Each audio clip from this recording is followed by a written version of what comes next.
Bapak Ibu hadirin rahimakumullah. Selanjutnya marilah kita ikuti bersama tausiah refleksi kemerdekaan Republik Indonesia saat pandemi Covid oleh Kiai Haji Bahauddin Nur Salim atau Gus Baha. Kepada beliau dengan hormat disilakan.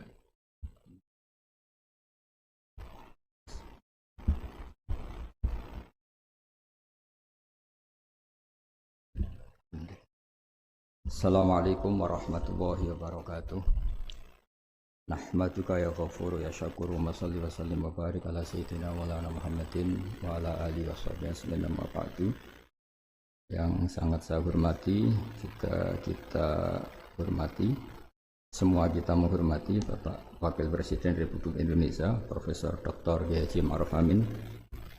Yang saya sangat hormati Ketua Habit Trend Kiai Haji Muhammad Hasibah Hasbuah, juga keluarga. Yang saya hormati Bapak Peri Warjio sebagai Gubernur Bank Indonesia, Kiai Haji Yakut Khalil sebagai Menteri Agama, Bu Khofifah sebagai Gubernur Jawa Timur, juga Kiai Haji Marzuki Mustamar sebagai Ketua PWNU Jawa Timur. Dalam munajat ini sengaja akan saya sampaikan hal-hal yang ringan, tapi itu menjadi solusi, menjadi jalan keluar bagi kita semua sebagai bangsa Indonesia. Ada banyak catatan sejarah. Dulu kita pernah sukses menghadapi penjajah, juga masyarakat dengan segala kesederhanaannya. Tapi yang menjadikan mereka kuat adalah bermental kullukum ra'in wa kullukum mas'ulun an ra'iyati. Semua kita bertanggung jawab terhadap proses sosial, terhadap proses kemerdekaan, juga terhadap proses berbangsa dan bernegara. Mental ra'in ini, mental menjaga, mental memberi, mental bertanggung jawab, ini yang menjaga kita. Hingga dulu para TNI, para pejuang itu di kampung-kampung dikasih ketela, dikasih gembili, dikasih hui, bisa makan. Gara-gara punya mental memberi ini bangsa kita merdeka. Dalam sejarah paling terkenal adalah ketika perang Tabuk. Itu sahabat yang saking miskinnya itu punya beras, misalnya di Indonesia kayak beras 2 kilo dikasihkan Nabi 1 kilo, yang 1 kilo untuk keluarganya. Sehingga anggaran perang ini tidak untuk biaya makan, tapi tetap untuk anggaran perang. Karena orang-orang menanggung makannya sendiri. Ini yang penting sekali supaya kita ngadepin pandemi, juga ngadepi problem. Masyarakat ini kita apresiasi, mereka juga ikut berjuang untuk menjaga ketertiban bangsa Indonesia. Bayangkan kalau kita semua ini kriminal, itu penjara penuh dan negara tidak akan mampu menampung kita semua karena kita melakukan kriminalitas, juga keuangan kita tidak cukup. Jadi sekedar tidak melakukan kesalahan itu sudah bagian dari kehebatan kita sebagai bangsa Indonesia. Itu yang dimaksud Nabi, kullukum ra'in wa kullukum mas'ulun an ra'iyati. Itu sebagai mukadimah untuk refleksi atau munajat kemerdekaan. Dan kita sering baca Quran. Kadang-kadang Allah Ta'ala itu suka ngendikan yang ringan-ringan. Allah Ta'ala yang Tuhan ketemu Nabi Musa yang berstatus kalimuwah. Kalimuwah itu seorang nabi yang setiap punya problem itu komunikasi langsung dengan Allah Ta'ala. Saking terkenalnya Nabi Musa sering munajat, sampai ketika beliau sakit gigi, itu langsung matur kepada Allah Ta'ala, ya Allah saya ini sakit gigi. Jadi tidak ke dokter, tidak ke tabib, tapi langsung ke Allah Ta'ala.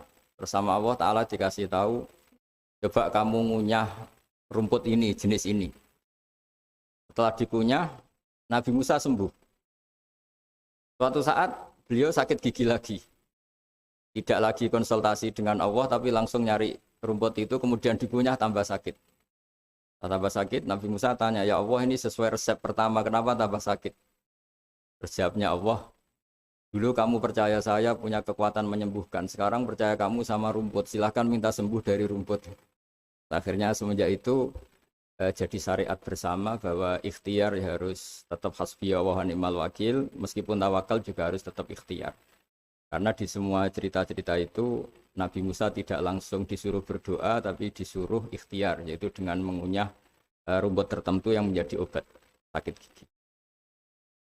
Tapi di balik itu semua ada hal-hal dahsyat yang Allah Ta'ala itu ngendikan atau cara memperlakukan seorang kekasihnya itu ringan sekali, rileks sekali. Sehingga banyak kiai-kiai kita yang rileks. Fir'aun itu betapa biadabnya Fir'aun, betapa bengisnya Fir'aun yang menindas bangsa Israel, Bani Israel. Tapi pertama ketika Allah manggil Nabi Musa itu pertanyaannya ringan sekali. Wa ma tilka biyaminika ya Musa, kamu bawa apa? Padahal Allah tentu tahu. Ini Gusti, saya bawa tongkat. Kata Allah untuk apa? Atawakka'u 'alaiha wa ahusyu biha 'ala ghanami waliya fiha ma'arifu ukhra. Ya, banyaklah Gusti fungsinya tongkat ini. Untuk menghalau kambing saya ketika menggembala, untuk merontokkan daun-daun supaya dimakan kambing saya. Dan masih banyak lagi kepentingan yang lain. Kata Nabi Musa, waliya fiha ma'arifu ukhra, dan masih banyak kepentingan lain. Sehingga para mufassir mengatakan bahwa psikologi seorang rakyat ketemu presiden atau ketemu gubernur, apalagi ajudan, ketemu pimpinannya itu pasti takut. Cara menghilangkan ketakutan itu diajak ngendikan atau ngomong yang ringan-ringan. Saya tidak bisa bayangkan kalau saya ketemu Mbah Maimun terus ditanya, Bah, kamu ngiai kamu reputasinya sudah kayak apa? Yang sudah kamu pinterkan berapa? Yang sekarang jadi ahli sunnah berapa? Itu pasti saya gagap. Sama ketika gubernur ditanya menteri dalam negeri atau ditanya atasannya lagi prestasi, pasti gagap. Jika kadang-kadang bangsa ini kalau antar pejabat ketemu ya makan-makan. Kalau ketemu kadang ngendikan yang ringan-ringan. Itu sebetulnya bukan hal yang salah. Karena dalam kecapean seperti ini hal-hal yang ringan itu adalah obat, adalah solusi. Hingga Nabi Musa tidak ditanya, kamu jadi nabi reputasi kamu apa? Malah ditanya yang ringan. Wa ma tilka biyaminika ya Musa. Qala hiya 'ashaya atawakka'u 'alaiha. Hal itu juga yang kadang-kadang Nabi kalau ditanya, ayul Islam khairun ya Rasulullah, Islam yang terbaik itu gimana ya Rasulullah? Jawabannya Nabi itu unik, kadang hanya jawab it'amut ta'am. It'amut ta'am wa ifsa'us salam alaman arahta man lam ta'rif. Ya Islam yang baik itu ya pokoknya makan-makan itu, kalau ketemu teman ya makan-makan kalau ketemu. Lalu dibalik keriangan ini, dibalik ketenangan ini atau keriangan ini, dibalik hal-hal yang sederhana ini, terjadi fikih yang luar biasa. Ini tadi saya nanti sampainya ke habit trend. Terjadi fikih yang luar biasa. Ketika ahli fikih mengatakan senyum itu sunnat karena tidak wajib, tidak fardhu ain. Tapi konsekuensi hukumnya bisa wajib. Ya tadi misalnya kita punya istri solihah, tentu kita butuh happy. Yang istri kita misalnya judes, yang tidak istri kita ramah senyum. Maka ini ada persaingan halal dan haram. Dan haram ini bisa menang hanya modal senyum. Yang halal karena bengis kalah. Jika dalam konteks tertentu maka yang dikatakan Nabi senyum itu sunnah. Itu tidak dimanai ulama sunnah dengan arti tidak wajib. Tapi sunnah dengan arti perilakunya orang-orang soleh. Untuk kompetisi itu pasti senyum. Karena tidak kebayang kalau yang soleh, yang baik itu bawaannya tanfir, menjadikan orang lain lari. Sementara yang batil menjadikan orang lain tertarik. Ini jangan sampai terjadi. Sehingga Islam kadang-kadang mengajarkan kita hal-hal yang ringan tadi. It'amut ta'am. Ya kalau ketemu teman ya makan-makan. Kita tidak bisa bayangkan misalnya komunitas orang-orang bandar narkoba kalau ketemu anak buahnya makan-makan, rileks. Sementara kita yang soleh-soleh, meditnya minta ampun. Sehingga orang terus kapok berteman orang soleh karena bakhil. Terus mencari berteman orang batil karena sakhab. Begitu juga di perdagangan.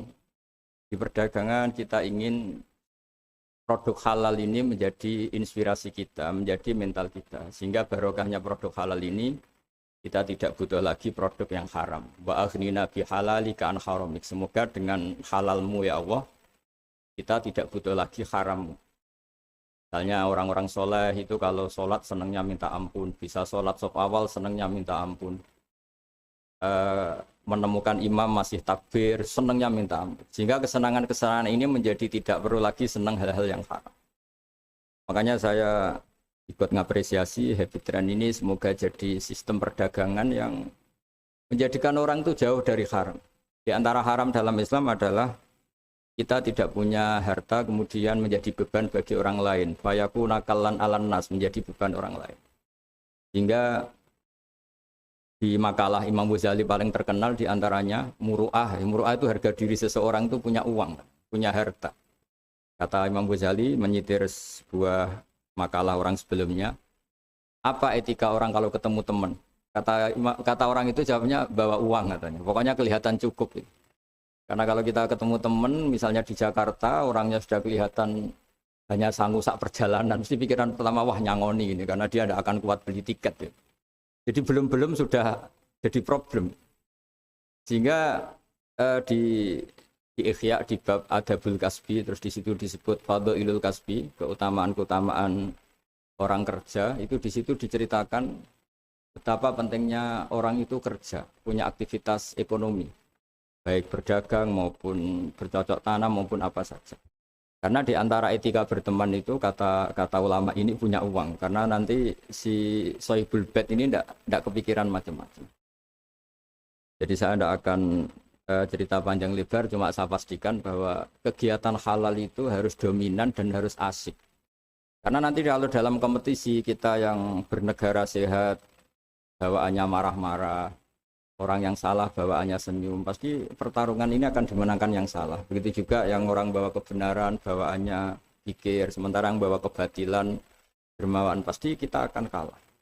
Di sini pentingnya ngaji usul fikih, bahwa bagaimana tadi yang beberapa kali disinggung oleh Kiai Haji Ma'ruf Amin. Saya suka sekali karena beliau sering menghentikan kaidah-kaidah fikih, juga usul fikih.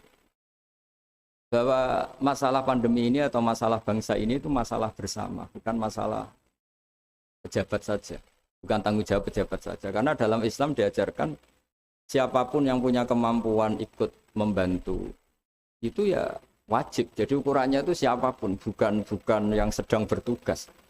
Kalau semuanya profesional bisa habis bangsa ini. Misalnya kita melihat orang tenggelam terus biarin aja, kita tidak SAR kok, tidak tim yang penyelamat tenggelam.